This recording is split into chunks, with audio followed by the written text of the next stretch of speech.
Kasus yang pertama terkait curanmor, yang kedua terkait persetubuhan atau pencabulan anak di bawah umur. Yang pertama yaitu kita akan rilis dugaan atau tindak pidana kasus curanmor yang terjadi di wilayah Polres Kudus, yaitu tepatnya terjadi pada tanggal 27 Maret 2025 di wilayah Undaan Kabupaten Kudus.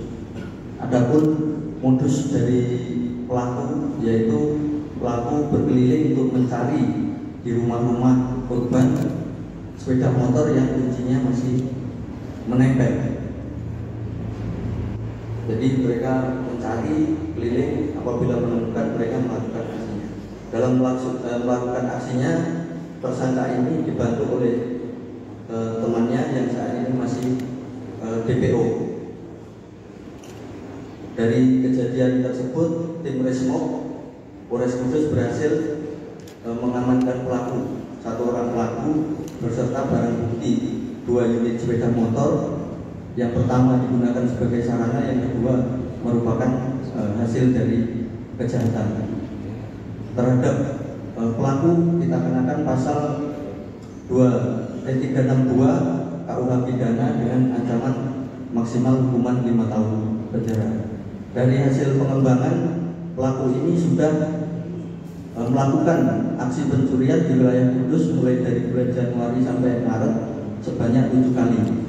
Dan saat ini tim kami masih melakukan proses pengembangan guna menemukan bukti-bukti atau sepeda motor yang merupakan hasil curian di TKP lainnya.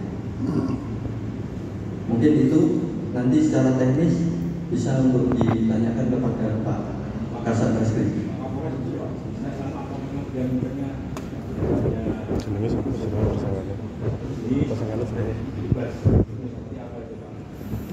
Sebenarnya yang pertama bahwa untuk pelaku ini adalah melihat yang seperti kami sampaikan, modusnya adalah kunci yang nempel. Kemudian apabila ditemukan itu adalah jenis kendaraan yang bermerek Honda.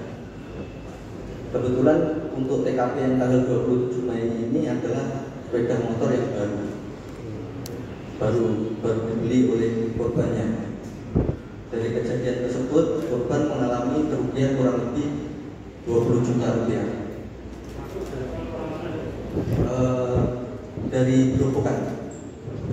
Inisial untuk yang DPO-nya itu dari Sarket. Saat ini masih dalam proses pencarian atau pengejaran dari tim Resmob. Inisial pelaku dan usia Anda? Untuk pelaku inisial AMY, usia 28 tahun. Sejak 2025 itu sudah mendapatkan berapa kendaraan bermotor yang diambil? Sekitar 7, dari Januari sampai Maret 7 TKP yang ada di wilayah Kudus. Jadi ini dari hasil interogasi juga tidak hanya melakukan pencurian di Kudus, tapi di wilayah kabupaten lainnya. Itu pemain lama juga dan atau memang dari ini juga pemain lama,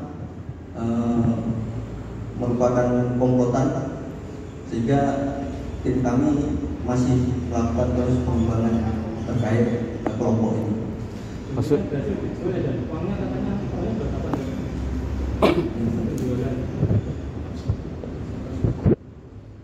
Dari hasil pemeriksaan tersangka yang sudah diamankan bahwa hasil penjualan sepeda motor tersebut dipakai untuk kebutuhan sehari-hari, dibagi dengan yang tersangka yang saat ini masih DPO.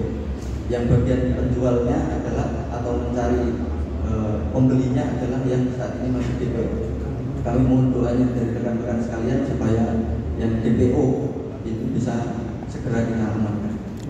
Sebagian dijual ke pembeli langsung apa mungkin ada penadah dan itu kan?